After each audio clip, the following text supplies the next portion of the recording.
Hey, look, give me a moment of your time. Just pause for a moment, okay? It's story time. I got a story I've been meaning to bring. And I feel like the story is very much needed. So, before I begin, in the name of Yahweh, under the name and authority of Yahshua Messiah and direction of the Holy Spirit. This particular video is going to be about magic. It's going to be about magic, and it's going to define whether or not a person should be convicted about using magic, and whether the Most High disapproves. So I'll let you come to your own conclusion. But need I say less? Excuse me, confirmation break. I want everyone in this reading to go to the book of Exodus. Yes, I'm asking you to get your Bibles. Okay, go to the book of Exodus and turn to chapter 7. I'm going to read from verses 7 through 12. Now, for many of you, you are outdated in the connotation and the meaning of the Bible and the origin and the timelines that a lot of the information within it is depicted. Now, everyone who has maybe ever passively read their Bible knows that Moses was taken out of the Nile River and he did grow up in Egypt. Okay, meaning at that time, Egypt was basically the greatest university on the globe. People were sent from Rome, they were sent from France, they were sent from Asia. Everybody was actually sent into Egypt to learn. Now remember Yeshua, when he was being hid from Herod, when he was killing all the youngsters, when he was killing all the babies, the newborn babies, to try to figure out when and where he was to be born, he was hid. And Joseph and his mother took and was told to take him into Egypt. Okay, let's get to the storyline. Storyline tonight is whether or not a person who feels an inclination to want to know magic and be able to use magic and not be condemned is the discussion here. So, if I may, I'm going to read right quick and then we're going to expound, because there are a lot of people who believe that anyone who endeavors in anything pertaining to magic is of something evil, or you're somebody that people should put up the cross and shun. No, get away.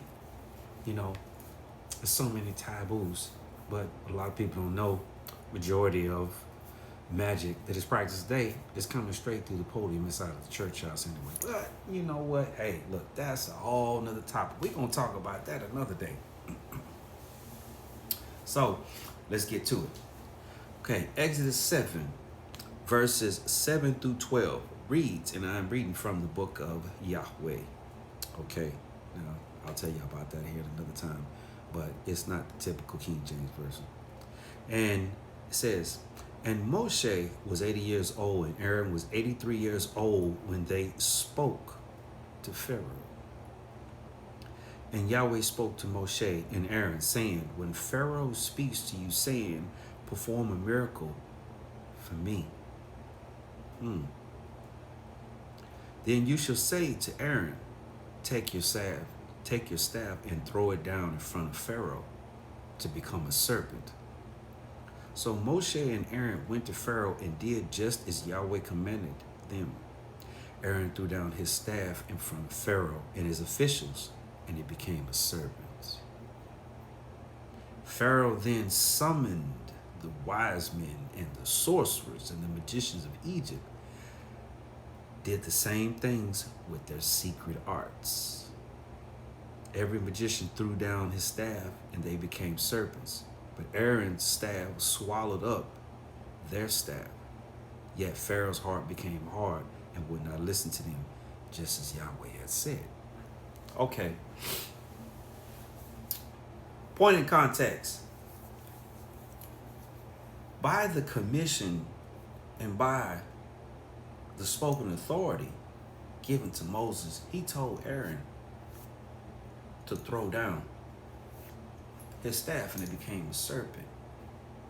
Now, for those of you who don't have any inkling of the origin of magic, sorcery, black arts, or anything, take a seat on the bleachers, because I understand I'm talking Hebrew to you because you're not understanding what I'm actually talking about.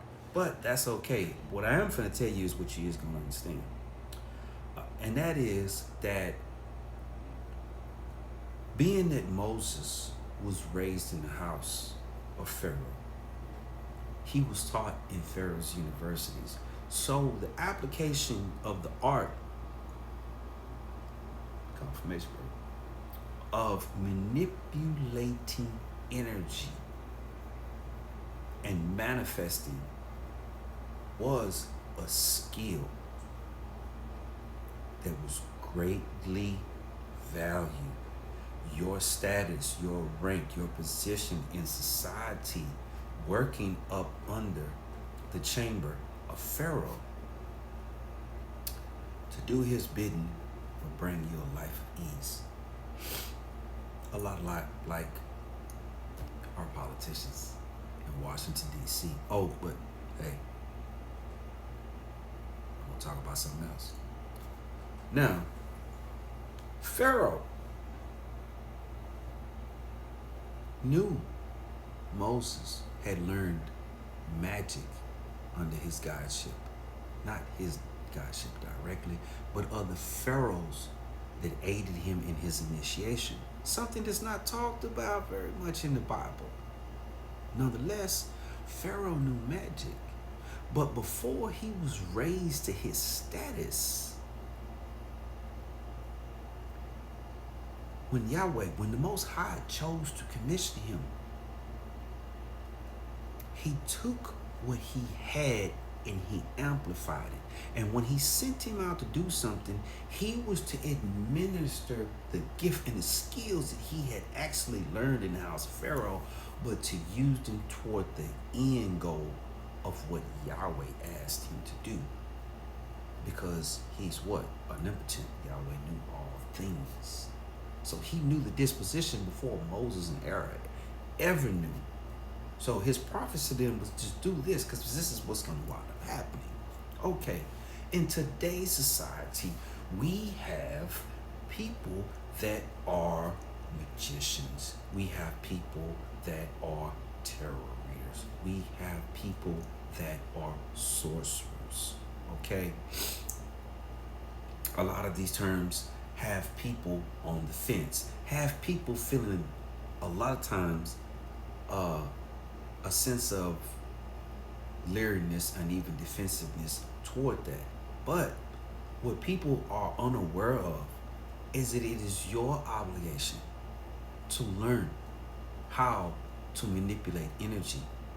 And in the event that you learn it and your heart is still inclined to the Most High to offer your services to Him, He will empower you and put you in positions to represent the Most High. But if you're scared to ever go into Pharaoh's universities, in which we have out here in society, then at your point in state, how can he reach other people in other nations if you don't even want to learn? Thank y'all. Like, listen, comment. I love y'all. Shalom. And I say.